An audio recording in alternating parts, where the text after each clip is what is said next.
Hey y'all, and welcome back to There's Danger Here. I'm Leilani, and today we're going to get into a case about a woman that has been labeled as a serial killer, but I doubt the validity of that, and I'll get into that in the end. But first, let's just jump right into this, shall we? On February 5th, 2001, General Manager of Canyon Gate Mini Storage in Las Vegas, Nevada, called the police. The 63-year-old man, Bill Unruh, was calling to inform them of a foul smell that was permeating the area.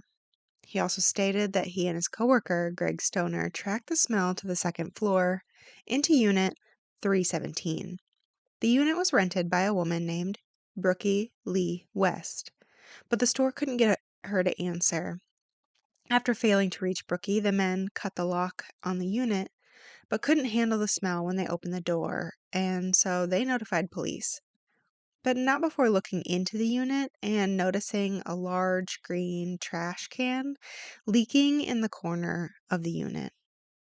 Detective Todd Rosenberg and Sergeant Jim Young were dispatched to respond. They were hit with the odor as well and noted the leaking can, so they called out CSIs Joe Matvey and Robbie Don. All four of them tended to believe this was a dead body call, but still they couldn't be sure without entering the unit, and in order to do that, they needed Brookey's permission. The address on her lease was a bust, as was the address in the DMV search they completed. After due diligence, the CSIs did end up entering the unit in an attempt to locate the source of the foul odor.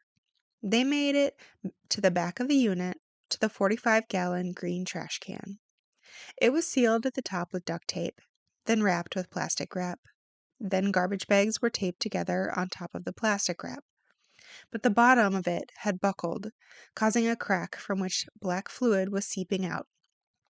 CSI Matvey placed 5 swabs into the liquid and tested them for blood. 1 came back positive. Based on this information, a warrant was obtained via phone using a recorded line, and they received an approval immediately. Matvey then carefully cut away all the layers of the lid, attempting to preserve as much for evidence as possible. When all the layers were removed, the trash can was unsealed and immediately called out, quote, "There's a body in here," end quote. From first appearance, it was likely that of a small-statured elderly woman with long gray hair. Her face was covered partially with a plastic bag. Sergeant Young called it in and requested homicide detectives. Dave Messner was the detective who responded, along with Sergeant Kevin Manning and Detective James Vaccaro, in order to get the contents back to the coroner's office. They ended up going to the store and purchasing a large tarp, which they wrapped around the container and then tied it with zip ties. After the body was transported, the homicide team searched the rest of the unit, finding dozens of boxes of shoes wrapped in the same green plastic as the trash can. They also opened a large black trunk and found books: the Satanic Bible, Necronomicon, the Book of Black Magic, amulets and talismans, etc. Due to the shoes and books, the team were suspicious that the killer that they were looking for was a woman. As they continued their search, they found Social Security documents with the name Christine M. Smith, with her year of birth as 1932. A picture ID was found in a wallet for a bus pass with the same name. Looking at it, police believe that they may have the identification of their victim. The next day, the autopsy began, but first, the team had to get the body out of the garbage can. Again, in an attempt to preserve evidence, they first had to figure out how to get all of the liquid out of the can. So they set it on the ledge of a stainless steel sink, and a sifter was put under it. A drill was used to put a hole in the bottom of the can, and they removed as much liquid as they possibly could. Then the team slowly tipped the contents of the can onto a gurney. The woman came out almost skeletal, but was wrapped in almost a gelatinized ball of adipocere with insects stuck inside. The insects were removed, as was the trash bag that had been covering the victim's face, and tied in a knot behind her head. The coroner, Telgenhoff, believed the trash bag to be the cause of death but couldn't confirm due to the state of decomposition. He was able to positively identify the woman as Christine Smith through the lower mandible and dental records. After confirming that information, police also confirmed that the renter of the unit was Christine's own daughter. Police buckled down on attempting to find Brookey, first using the P.O. box given as a second address at the storage unit. There they found that the owner of the business knew Brookey and stated she lived between there and San Jose and picked up her mail pretty recently. Police attempted to surveillance the area, but she didn't return. From there, they looked into Nevada Power, finding that Brookey had service with them, associated with an apartment in northwest Las Vegas, 2 miles from the storage units. When management of the apartment confirmed she lived there, police obtained a search warrant. The apartment bank statements were for a Christine Smith, showing that she was still receiving monthly Social Security deposits and that withdrawals were also coming out of her account. In a drawer, duct tape and a key were found, which was retrieved to match to the duct tape and on the can and the lock to the storage unit. The only other information ascertained there was during a talk with a neighbor when she reported that she met Brookey recently. They had gone to an oxygen bar together, and there Brookey did psychic readings using some marbles she had and reported them to be accurate. Now, many sources report that this woman is very much into witchcraft and the occult, but I'm not going to lean into that during this case because really that's kind of on the backside and it's just, I don't know, it seems like fluff information. So if you read up on her and look into her, you'll see it a lot, but I'm not putting it in because it doesn't actually seem relevant. Starting on February 7th, Matt Vey and Don started looking for fingerprints on the items used to seal the can. That included 21 strips of duct tape, 151 feet of green plastic wrap, and 3 garbage bags. After 3 days, they had 1 thumbprint and 1 palm print. As it turns out, Brookey Lee West fingerprints were already on file, owing to a long criminal history in California, including shooting a spouse. Naturally, her fingerprints were compared to the ones found, and it resulted in a match of the left thumb. Now, I talked about finding of the crime and identifying the killer, but I think we really need to dig into this family kind of as a whole. So let's start with Christine Merle Smith, born February 14th, 1932 in Ennis, Texas, to Clyde and Annie Sands. She was one of 6 children and appeared to have a happy childhood. At least that was until she was 8, when Brookey would later tell police that she started to be molested by a family member, though other family members refute this claim. Still, by age 13, she dropped out of school. At 16, she married a man named Tommy Harris, and the couple moved to Houston. But Tommy abused her and forced her into sex work. Eventually, Christine called her family, and they immediately brought her back to Ennis. In 1947, Christine met Leroy Smith, who was stationed in Fort Bliss in El Paso, Texas. Within weeks, Christine was telling Leroy she was pregnant, so the pair got married. He stayed with her even after realizing she had lied. Now, Leroy was his own brand of fucked up. He didn't exactly win the lottery with his family life. When he was 5, his father cut off his mother's head during an argument in Tennessee. Leroy's older siblings, instead of taking care of him, simply pinned a note on his jacket explaining he was an orphan and put him on a street corner. A stranger found him and actually took him in. But this woman was an alcoholic. And so by 16, Leroy ran away, lying about his age and enlisting in the army, which is how we got to Fort Bliss. But his years under the care of strangers had left a mark on him. Leroy was a staunch racist. This comes into play when Leroy was discharged from the military and immediately became a patrol officer with the El Paso PD. He was known to be heavy-handed to those he encountered, particularly Mexicans.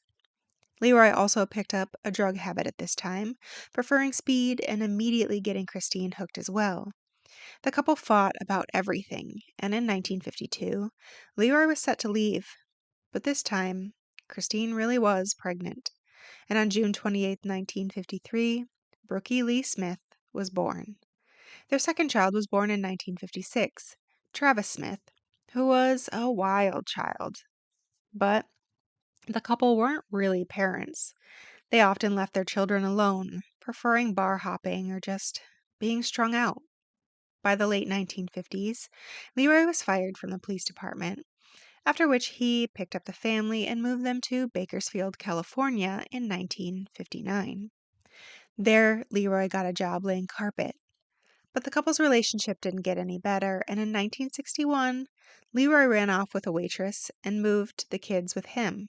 In turn, Christine got with a married man, David Gilmore. But in January 1962, David decided to return to his wife, leaving Christine high and dry. She was furious, and she was not going to take up that disrespect. So she met them at their favorite watering hole and shot David with a sawed-off shotgun, for which she was convicted and sentenced to 14 years. Leroy, around the same time, ended up leaving the waitress, and the family moved around for a while before returning to Bakersfield. Eventually, Leroy dropped off the children at a Baptist Sunnyview home for use.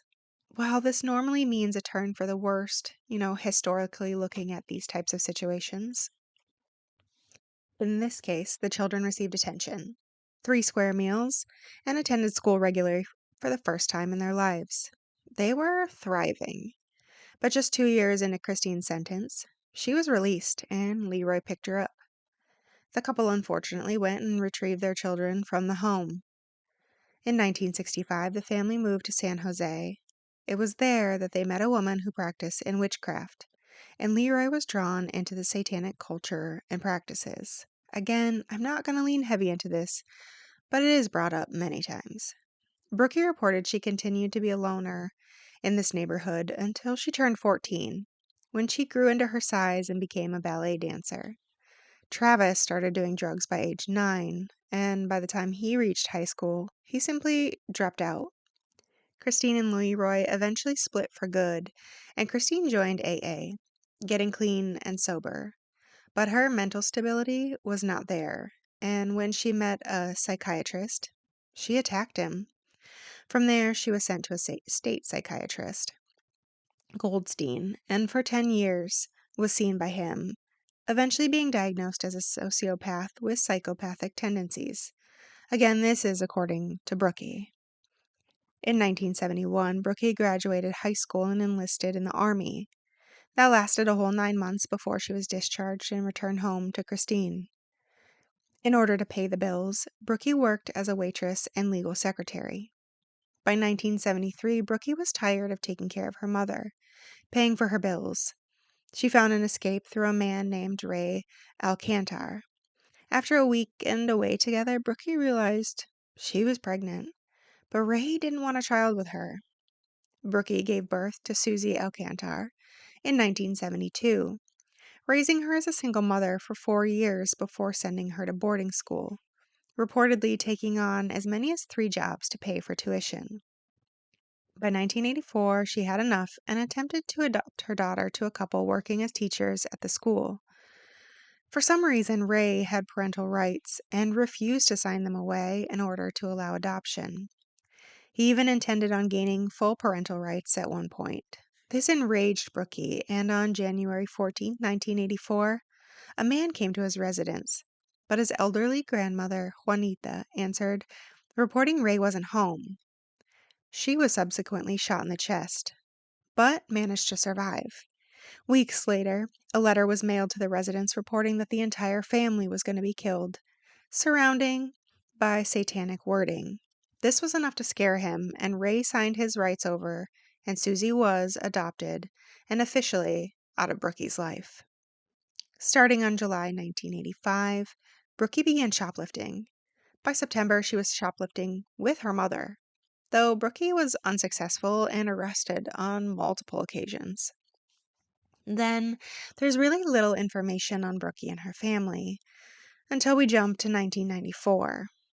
On June 6th, Jerry and Cheryl Doyle drove to Sequoia National Forest in California, specifically the Lower Coffee Camp, when Jerry spotted a man laying out on a sloping bank leading to the river. The smell made him realize the man was dead. Jerry informed a park attendant, who in turn told a California Department of Forestry van that happened to be a group of inmates and their supervisors. The supervisor called the police while an inmate covered the body with a blanket, noting he had long hair, his pants were pulled down below his knees, and he had a plastic bag wrapped around his face. Detective Daniel Haynes responded to the notification, along with Detective Greg Hilger and Sergeant John Zapalek. When they arrived, they noted the body and positioning and posited that this was the dump site rather than the site of the murder. Additionally, the killer likely knew the area, as the lower camp was off the regular path for tourists. The man was identified by fingerprints as Howard Simon St. John, a 35-year-old who lived approximately 5 hours away in San Jose. Autopsy showed he had been shot with a .38 caliber to the back. Oddly, they found a .32 caliber bullet in his neck that had recently started healing. Police found his father, Sylvester, who reported to have a distant relationship with him owing to his son's alcoholism. But he knew his son was married to a woman named Brookey Lee West, who lived in Los Banos, California. Howard was actually Brookey's third husband. She had first married an older man, but after a few months, it dissolved. The second man she married was closer to her mother's age, and again, she married quick, but that marriage died out after 5 to 6 months. After that, Brookey and her mother went to AA meetings where Indigenous men were, claiming that they were Apache themselves. Brookey dated a couple men before landing on Howard. Howard had the typical alcohol belly, missing teeth, and no money, but after just a few months of dating, the pair took a trip to Reno and got married. Howard moved into Brookey's home in early 1994. All of Howard's friends reported being afraid or put off by Brookey, believing there was something wrong with her, mentally. Within months of Brookey moving Howard into the home, Christine was gone. Brookey told neighbors her mother hated Howard, so she moved away. The couple's marriage seemed anything but perfect itself, with police answering multiple domestic violence calls over a period of months. On May 21st, 1994, neighbors say that the couple started the morning appearing very loving towards each other. But before noon, Howard was extremely drunk, and by late afternoon, a shot rang out, and Howard stumbled out of the garage with a hole in his neck. Brookey was arrested, reporting that Howard had attacked her, and so she retrieved her gun from a purse and shot him. Howard stated that Brookey said she was setting him up and shot him. While the hole was large, it managed to miss all major blood vessels. The bullet lodged in his shoulder and was not removed. On May 22nd, Howard woke up in the hospital and made a phone call. He called an insurance investigator and reported that he had burned Brookey's Jaguar at her request, as she had purchased a new car and couldn't make both payments. Turns out months prior, Brookey called in her car as stolen after it was found by police, already burning. But the investigators found it suspect, as the car didn't have anything removed, not the tires, stereo, anything suggesting it was stripped for parts. Days after her arrest, Leroy ended up bailing her out and dropped her at home. Astonishingly, within weeks, Howard returned to the home as well. And then on June 2nd, Brookey ran out of her house again, to the neighbors reporting that she feared Howard was going to kill her. Brookey was picked up by police and dropped off at an all-night coffee shop, reporting that Howard hit her and she wasn't planning on going home, all of which the officer wrote in a report. The next morning, Howard came tearing out of the house looking for Brookey. Eventually, after not being able to find her, he actually filed a missing persons report on her. Police responded that she was okay, but didn't give any further information. Days later, when police made it to the door of Brookey's, who should answer but Christine? She gave a story to police of Brookey leaving the coffee shop and hitchhiking to Santa Clara, getting a hotel and then ended up taking Christine shopping on the 3rd before going to work. On the 4th, Brookey spoke with Howard on the phone, and he stated he was going to Reno with $3,000 he had found hidden in a drawer. On the 5th, Brookey and Christine returned to Brookey's home under the assumption that Howard was gone. Christine said she found the house filthy, covered in alcohol bottles, and just a mess, so the two spent the day cleaning. Brookey called while police were at the house and made it home, giving a pretty similar statement to the one Christine had. Police left feeling like the two were lying and their story was flawed, but they lacked the evidence to do anything further at this time. And with that, unfortunately, the case went cold. In 1995, Leroy was diagnosed with brain cancer. It was at this time that his wife, Chloe, learned just how much he would do for his daughter. Leroy had forged Chloe's signature, racking up a debt of over $250,000 in credit card debt, mostly in cash advances. During a visit in 1996, Leroy was insistent Brookey had no money and was in debt to bookies that were threatening her life. In order to pay these alleged debts, Leroy sold off all his guns. Meanwhile, he got an apartment in San Jose where he would stay during his chemotherapy in order to rest.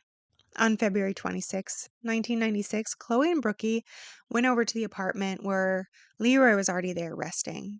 Chloe was looking for titles to some cars and basically trying to get finances in order, and Brookey had told her that she thought that they may be in a box under the bed as she was helping move stuff into the apartment. As Chloe bent down to look, Brookey attacked her with a stun gun. Luckily, she sort of missed Chloe, but woke up Leroy, who was laying in bed. Instead of protecting Chloe, Leroy was angry and went after her himself. She managed to make it to the hallway as Brookey ran after her, and so she called 911. By the time police came, Brookey was gone, and Leroy reported that Chloe was the one who was lying about the incident. Chloe maintained that she believed Brookey was trying to kill her. She had some large policies that would have gone to Leroy and then to Brookey when he passed away. But that didn't happen because in either case, Leroy passed away 2 months later from the cancer. In 1997, Brookey brought Christine to Las Vegas and put her up in an apartment. She was there for months. Brookey would visit every few weeks and stay a few days. At one point, Brookey bought Christine a chihuahua named Chi-Chi. But months later, neighbors reported that they argued because Brookey sold her dog to someone else. By February 1998, Christine was gone. Brookey told Christine's neighbor friend, Judy Chang, that Christine had been sick, and Brookey told her she was going to stay with her brother. Neighbors were suspicious, as Christine hadn't taken any of her prized possessions, but again had nothing concrete. On June 26, 1998, Brookey rented a storage unit, number 317, again at Canyon Gate Mini Storage in Las Vegas. And that sort of brings us back to 2001 and the body being found. Mesner had been attempting to find Brookey, eventually, searching all around Vegas, and he happened to see her buying a cup of coffee at a gas station. Mesner actually had local PD detain her immediately, and after her Miranda rights were read at the station, she immediately requested a lawyer. Las Vegas reported on the incident, prompting Daniel Haynes to call Mesner and let him know about the unsolved murder of Howard Simon St. John. During her time in jail, Brookey denied killing her mother, but said yes to stuffing her into a barrel, in which she was found after. Brookey was arraigned on May 1st, 2001, in which she entered a not guilty plea. Trial began on July 2nd, 2001, and the trial lasted until July 18th.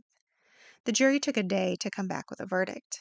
On July 19th, Brookey Lee West was found guilty of first-degree murder. 2 months later, at her sentencing, she was given life without the possibility of parole. In 2012, Brookey attempted to escape prison by disguising her clothing. She almost made it out the front gate, but was recognized and brought to the segregation unit. And since then, we haven't heard much. She has applied for parole and has been denied at least once. And so she is still in prison in Nevada. Now, why do they call Brookie a serial killer? Because after all, it takes three, and we only really know of two victims. Well, it's widely theorized that Brookie may have had a hand in the disappearance of her own brother, Travis Smith, who wasn't seen after the kind of mid 1990s, though I found no evidence that investigators linked his money to her. He was receiving disability money, and money seems to have been the motive for her killing, but I really cannot find a link that she ever had access to Travis's funds. So I question the validity of it, though it is possible. Yes, she could have been a serial killer. After all, she did seem to go after Chloe Smith, so there is a high possibility. But at this time, we only know of two victims, and so I'm not going to label her as a serial killer at this time. And with that, that is the case of Brookey Lee West. To all those out there listening, be careful. It's a dangerous world we live in.